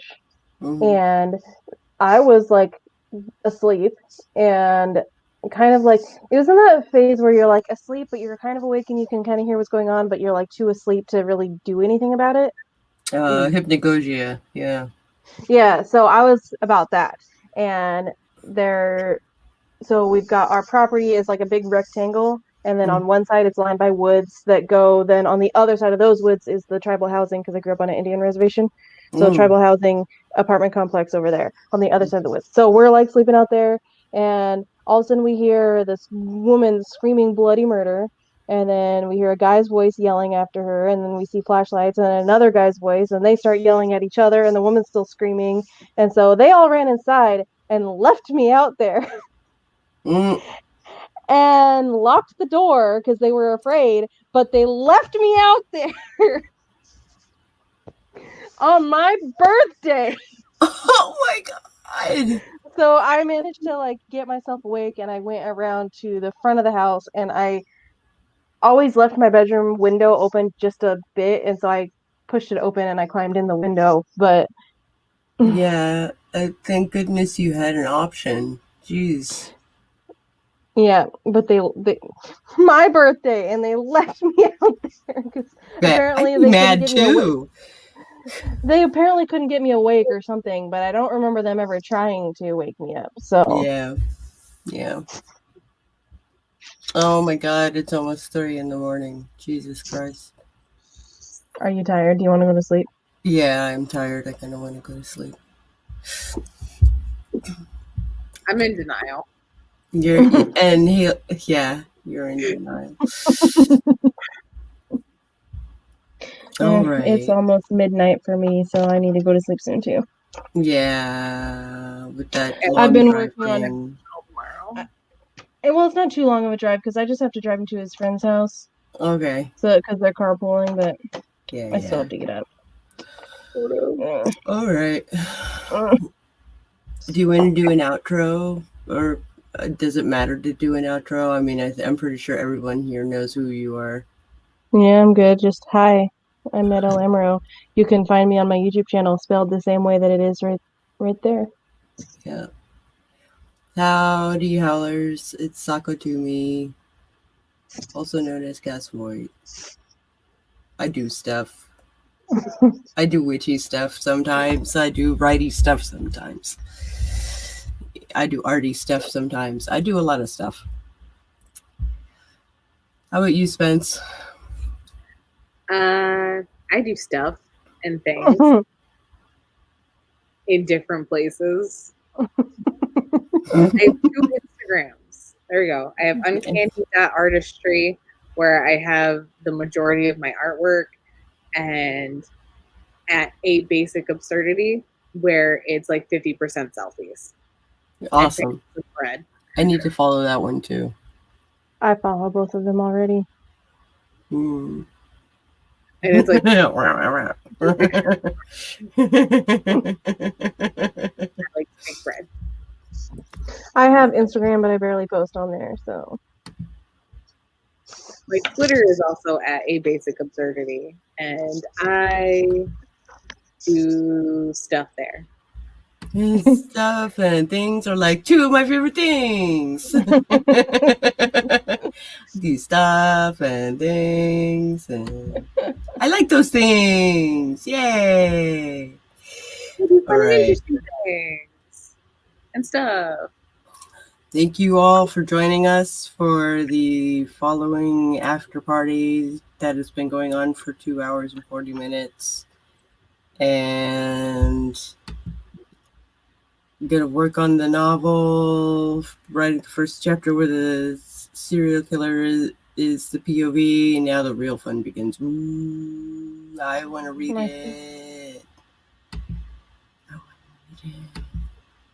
And also, Pronoun is saying bye-bye. Goodbye. And Good night, Marco everybody. Good night, everybody. Bye-bye.